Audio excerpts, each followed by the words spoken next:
नमस्कार. मराठी अपडेट गुरु या यूट्यूब चॅनलवर संपूर्ण महाराष्ट्रातील ज्या लाडक्या बहिणी आहेत त्यांचा हार्दिक स्वागत. तर कालपासून संपूर्ण महाराष्ट्रातील ज्या लाडक्या बहिणी आहेत त्यांच्या आधार संलग्न बँक खात्यामध्ये DBTद्वारे 1500 रुपये जमा होण्यास सुरुवात झालेली आहे. त्यामुळे साधारणतः कालपासून ते 26 जानेवारीपर्यंत संपूर्ण महाराष्ट्रातील ज्या लाडक्या बहिणी आहेत तर यांना 1500 रुपयांचा हप्ता जमा केला जाणार आहे. कालपासून हे वितरण सुरू झालेलं आहे. अनेक लाडक्या बहिणी आपल्या चॅनलवर विचारत आहेत की आमचे हप्ते आलेले नाही आहेत आणि बहुतेक लाभार्थी सांगत आहेत की आमचे हप्ते जमा झालेले आहेत.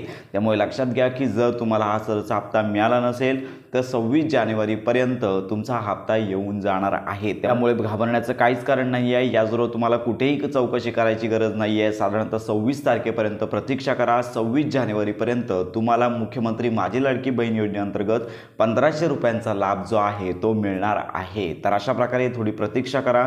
प्रत्येक जिल्ह्यानुसार DBTद्वारे हे टप्प्याटप्प्याने वितरण होत आहे. साधारणतः कालपासून हे हप्ते वाटप सुरू झालेलं आहे. 26 जानेवारीपर्यंत संपूर्ण महाराष्ट्रातील जे लाभार्थी आहेत, ज्या लाडक्या बहिणी आहेत तर यांना हा लाभ दिला जाणार आहे. तर अशा प्रकारे ही महत्त्वाची माहिती इतरांपर्यंत नक्की शेअर करा. मुख्यमंत्री माझी लाडकी बहीण योजनेसंदर्भात खात्रीशीर अपडेट्स करता आपल्या मराठी अपडेट गुरु या यूट्यूब चॅनलच्या कनेक्टमध्ये राहा.